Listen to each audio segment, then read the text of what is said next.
gold hair. "There's something you want, ma'am?" he inquired, with an acid politeness that stung Lydia. It was obvious, even to a woman who'd never had an intimate experience with a man, that he thought she was a lady of the shadows, seeking lowly commerce. Lydia wanted to run, but her hunger left her too weak, and discouragement had robbed her of all aplomb. She took the handbill from her pocket and held it out. "I'm here to see Mr. Devon Quaid," she said, with her last shred of pride. The doorman looked her over again, then smiled. It was not a friendly expression, but he granted her entry with a gesture of one arm. Lydia walked into the lobby, with its potted palms and brass fixtures and lovely oriental carpet, and for a few moments she was filled with such aching weariness that her throat closed tight, and her eyes filled with tears. She blinked and sniffled, looked at the handbill again, made a mental note that Mr. Quaid was housed in room 4, and proceeded toward the stairs. The door she sought, prominently marked with a brass numeral, was all too easy to find. She only had to knock. Lydia bit her lower lip. She was tired, hungry, and dirty, and the last thing on the face of God's earth she would ever want was a husband, so what was she doing here? She didn't know. There was nothing in her knowledge or experience to explain the strange instinct that had propelled her through the grimy streets to this place. It was far more than the hope of coffee and rolls, she concluded. She raised her hand to knock. Heart thundering against her ribcage, stomach grinding out a reminder that it was empty, held her breath and pounded at the door. The instant she'd done that, Lydia was overcome by terror.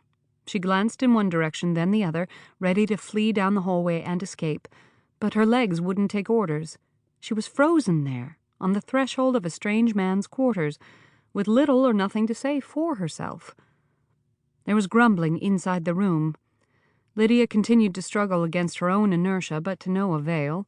She was rooted to the spot like a willow tree planted in good ground. Then the door opened, and he was standing there, tall and classically handsome, his tawny gold hair sleep-rumpled. His indigo blue eyes went narrow, and he scowled. "Yes?" Lydia offered the advertisement with a shaking hand. The man was clearly prosperous, as the poster claimed, and no doubt sober, given the hour, but whether or not he was good remained to be seen. Such fine-looking men were often rogues. She realized she was staring and forced herself to speak. "Mr. Quaid, my name is Lydia McGuire, and I've come about your proposal." It was plain he wasn't going to offer refreshment, clad in his dressing gown and barely awake as he was, but Lydia felt she had to make some explanation for interrupting his sleep, so she pretended she wanted to be a stranger's bride. Ink-colored eyes looked her over speculatively, but not with the same insulting presumption the doorman had employed. "Come in, Miss McGuire," he said, stepping back. Lydia swallowed. Somehow, perhaps because of her desperation, she hadn't anticipated this awkward development. She intertwined her fingers and twisted them until they ached. "I don't think—" Suddenly, a blinding smile burst over his face, like early morning sunshine on the surface of a clear lake. "Of course," he said. "I've been living among lumberjacks so long I've forgotten my manners. Give me 15 minutes and I'll meet you downstairs in the dining room. We'll talk while we're having breakfast." Lydia's stomach rumbled loudly at the prospect. She could only hope Mr. Quaid hadn't heard.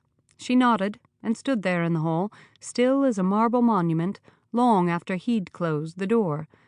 Then, driven by the thought of food, she broke free of her frenzied thoughts and dashed for the stairs. The dining hall was just opening up for a day's business, and when Lydia told the waiter she was joining Mr. Devon Quaid of room 4, she was immediately escorted to a table.